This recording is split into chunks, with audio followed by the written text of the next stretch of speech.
Hello viewers, I'm Tony with One Antiques. Today we're taking a look at a Japanese Imari porcelain bowl with a particularly elegant and restrained presentation. While it uses traditional Imari colors and decorative elements, the overall composition feels quieter and more refined than many examples collectors typically encounter. Jeremy is in the studio to walk us through some of the details.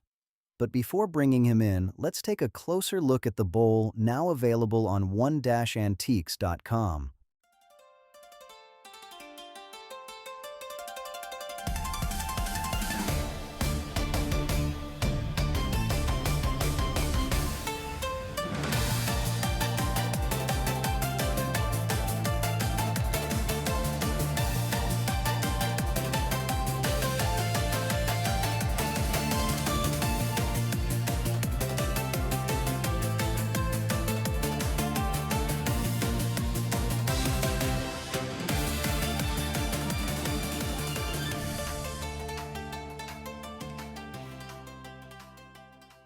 Thank you, Tony.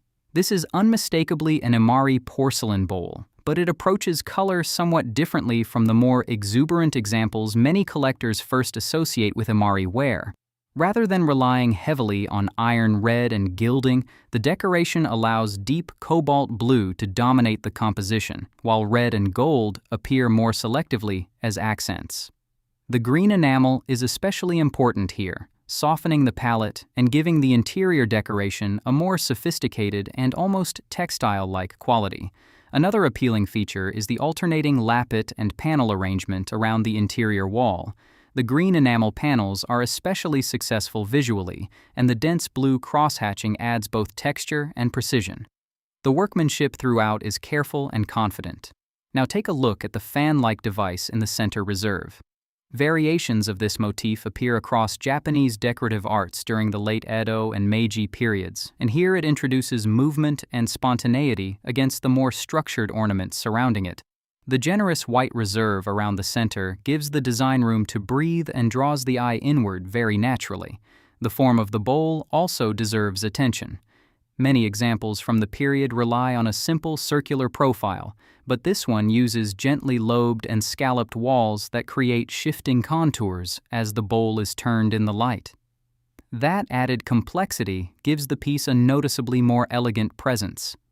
The exterior was not neglected either. Flowing blue vines wrap around the outer wall above a geometric border at the foot, showing that the decorators intended the bowl to remain visually engaging from every angle. And of course, we always like to examine the foot. Here we find an apocryphal rain mark, along with small irregularities in glaze coverage and firing, details consistent with genuine 19th century production rather than later machine-made wares. Broadly speaking, I would place the bowl somewhere between the late Edo and early Meiji periods, though personally, I lean toward early Meiji because of the increasingly design-conscious aesthetic we see in the dense interior ornament and the refined handling of negative space. Altogether, this is an unusually thoughtful example of Japanese Imari porcelain, decorative but also restrained and highly usable within a modern interior. Tony will tell you how to make it part of your own collection. Back to you, Tony. Thank you, Jeremy. If you'd like to add this beautiful porcelain Imari bowl to your collection, please visit us at one-antiques.com. If the piece is still available, you'll find a direct link in the video description below. And for viewers who are new to Imari ceramics, we've also included a link to a short history of Japanese Imari wares. We appreciate you spending a few minutes with us today, and we hope you enjoyed this closer look at a thoughtfully designed example of Japanese porcelain. Thank you for watching, and we hope to see you again soon.